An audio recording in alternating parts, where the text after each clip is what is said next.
अर्शी गुस्सा हो जाती है और बोलती है, सोचा तो मैंने भी ऐसा ही, लेकिन अब मेरे ही मन में कॉन्फ्लिक्ट चल रहा है। क्या क्या मैं खुशियाँ डिजर्व नहीं करती हूँ? एक बेटर लाइफ डिजर्व नहीं करती हूँ कि बेटर लाइफ पार्टनर डिजर्व नहीं करती हूँ?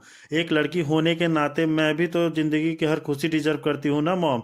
क्या मुझे कोई और लड़का नहीं मिल सकता? इनफैक्ट जरूरी नहीं ना कि किसी को पाना ही है, मैं अकेले भी तो रह सकती हूँ। अपने डांस के साथ वही बेहतर रहेगा। दिमाग खराब हो गया है तुम्हारा? अब यहाँ सृष्टि आग बबूला होके अर्शी पे गुस्सा होती है और बोलती है, क्या तुम्हारे पास दिमाग नहीं है या दिमाग ही नहीं है जो तुम ऐसा सोच रही हो? इसलिए तुम्हारी यह हालत हुई है। इतने सालों से अनिरुद्ध ने तुम्हें बेवकूफ़ बनाया और तुम बन भी गई। कभी कभी कभी कभी मुझे लगता है कि मेरी परवरिश ही गलत हो गई है और अब अचानक सृष्टि इकलौती बेटी को बहुत सारी उम्मीदें हैं तुमसे। मॉम, मुझे लग रहा है कि कुछ तो हुआ है। Mom, I think there is something wrong. कुछ तो हुआ है, तभी आप मुझे हर चीज़ उस चीज़ के लिए जिम्मेदार ठहरा रही हैं जो मैंने किया ही नहीं। आप मुझे फालतू में ब्लेम कर रही हैं। मुझे कुछ नहीं हुआ है, मैं ठीक हूँ अर्शी, और मैं तुम्हें किसी भी चीज़ के लिए जिम्मेदार नहीं ठहरा रही हूँ। मुझे मुझे बस तुम्हारी चिंता होती है, इसलिए कह रही हूँ। देखो, अब आकर तुम कर रही हो ना कि तुम्हारा उस घर में मन नहीं लगता, तुम्हें अनिरुद्ध के साथ नहीं रहना है, लेकिन अभी तो वक्त है, तुम्हें अनिरुद्ध के साथ रहना चाहिए। अगर तुम अनिरुद्ध को छोड़ के चली गई तो न तो वह लड़की उस घर में घुस जाएगी। मॉम, अगर मैंने अनिरुद्ध को छोड़ दिया, वह घर में घुस को छोड़ दिया, तो मुझे कोई फर्क नहीं पड़ता अनी की ज़िंदगी में कौन आ रहा है और कौन नहीं। और तो जो बात आज अर्शी का सामना लग रहा है, आसान लग रहा है, वही बात सृष्टि को खाई जा रही है। अब अर्शी को अनिरुद्ध को नहीं छोड़ना होगा। बस तुम कभी नहीं समझोगी। अर्शी मुझे मारने के लिए ब्रिजभूषण पूरी तैयारी के साथ आया है। बहुत गुस्सा भरा है उसके अंदर। दिल इतने सालों से बेइज्जती से भरा हुआ है। अब वह अपनी बेटी के जरिए उस सारी जिल्लत का बदला लेगा जिससे मुझे सारी इंफॉर्मेशन इकट्ठा कर ली है। मैंने ब्रिजभूषण के लिए फिर शादी कहीं की थी, और यह भी सच है कि जनक जिंदा है, वह मरी नहीं है। भेष बदल कर उस आश्रम में रह रही है। अगर लोगों को यह बात पता चल गया तो मेरे सामने सिर्फ एक ही रास्ता बचेगा, मौत। मुझे किसी भी तरह से साबित करना होगा कि जनक मर चुकी है और नूतन ही ब्रिजभूषण की बेटी है। और अब अर्शी भी घबराती है अपनी मॉम की यह हालत देखकर। इतनी घबराई हुई तो कभी भी नहीं दिखती थी सृष्टि। जैसा कि आज उसका हालत हुआ है, जैसे सांप से सुंदर का हालत होता है, वैसे ही आज सृष्टि और अर्शी का हालत हुई है। अर्शी सृष्टि को पूरी जिम्मेदार ठहरा रही है। सृष्टि को पूरी तरह से अर्शी की जिंदगी ही कंट्रोल करना है। क्या वो हो गया है? मॉम, आप जरूर कुछ आपके साथ कुछ बहुत कुछ बड़ा हुआ है जो आप मुझे नहीं बता रही हैं। मॉम, मैं इतनी भी डर नहीं हूँ जितना आप मुझे समझती हैं। आप मुझे बता सकती हैं, क्या पता मैं आपकी हेल्प कर सकूं। कुछ नहीं हुआ यार, बता रही हूँ तो कुछ नहीं हुआ। और तुम क्या मेरी हेल्प करोगे? तुम खुद की हेल्प नहीं कर पा रही हो। देखो भी, मुझे सिर्फ इतना डर है कि वो नूतन आकर अनिरुद्ध के सर पर ना बैठ जाए।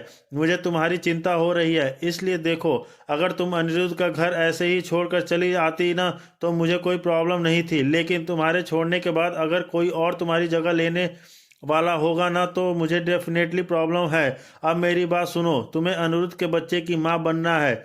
You have got pregnant. और यह तो सृष्टि अर्शी को एक ऐसा सेंटर शॉक दी है कि अर्शी का तो दिमाग ही चकरा गया है। पता नहीं उसके दिमाग में क्या चल रहा है।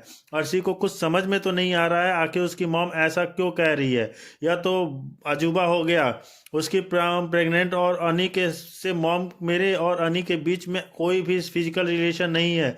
वो अभी भी मन ही मन में झनक से प्यार करता है, इसलिए उसने मेरे साथ कोई संबंध नहीं बनाया और मुझसे कभी फिजिकल रिलेशन नहीं बनाया। अर्शी, कमी है तुम्हें, सब कुछ तो है। अनिरुद्ध को अपने कंट्रोल में करना सीखो। दवाई की मदद ले लो, झनक की तरह कपड़े पहनो, अनिरुद्ध के सामने ढोंग रचो। उसे ऐसा लगाना चाहिए कि तुम झनक को ओके, हाँ मॉम, आपकी मेंटल स्टेटस का ठीक नहीं लग रही है, इसलिए आप मुझसे ऐसी बातें करिए, वरना ऐसा कभी ना करती। मुझे तुम्हें प्रेग्नेंट होना है। मैंने अभी अभी आपको बताया कि मेरे और अनी के बीच में कोई फिजिकल रिलेशन नहीं है, फिर आप बार बार यही बात क्यों कर रही हैं? आज नहीं है ना अर्शी, कल तो हो जाएगी। तुम अनिरुद्ध से यह कहना कि तुम माँ बनना चाहती हो, तुम्हें बच्चा चाहिए, और बच्चे बनाने के और भी तरीके हैं, ऐसा सृष्टि बोलती है अर्शी से कि ऐसा तो कुछ बहुत सारे हैं सेंटर जहाँ पे बिना फिजिकल रिलेशन के तुम माँ बन है जहाँ तुम माँ बन सकती हो। अब यहाँ अर्शी आश्चर्य तक से पूछती है मॉम से, अच्छा अच्छा मॉम एक बात बताइए, अगर मैं प्रेग्नेंट हो गई तो मेरे करियर का क्या होगा। अर्शी उसके बारे में बाद में सोच सकते हैं ना, पहले तुम कंसीव तो करो।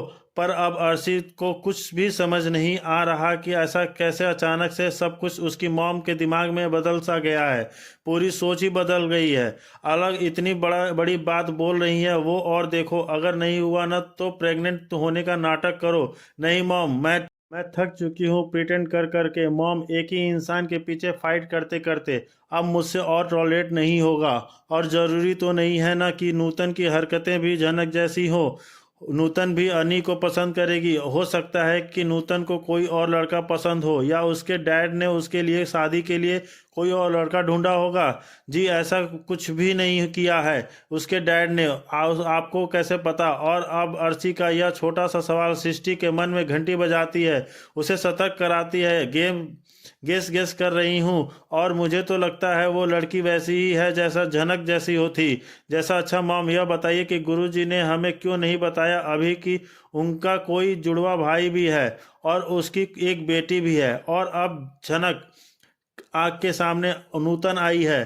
अब मैंने आपसे यह बात पूछी, आपने मुझसे कहा कि दुनिया में ऐसे बहुत से लोग जिनकी शक्ल मिलती है। हाँ तो मुझे कैसे पता होगा। हाँ मैंने भी तो गैस ही किया था।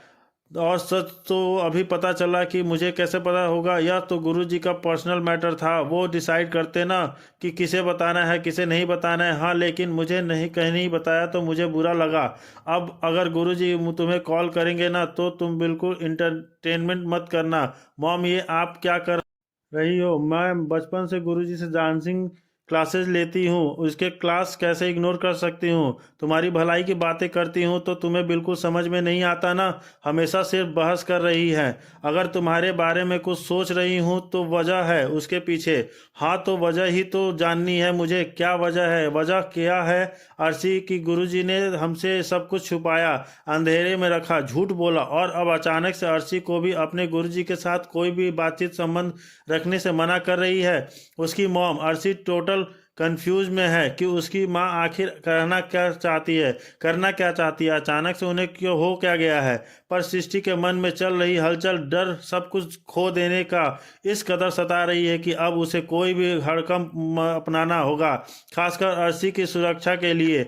आगे भी देखना ना भूले, और आगे देखते रहिए और हमारे साथ बने रहिए। हमारे चैनल को देखते रहिए, सब्सक्राइब करिए और बेल आइकन को दबाना ना भूलिए। और देखते हैं यहाँ पे क्या आगे सृष्टि आखिर ऐसा क्या करेगी जिससे कि अर्शी की लाइफ सेट हो जाए और वो अपनी लाइफ में आगे से अच्छे से रहे, जिससे उसे कोई खतरा ना हो, ना तो गुरुजी से और ना ही झनक से और ना ही भी किसी भी इंसान से जो उसको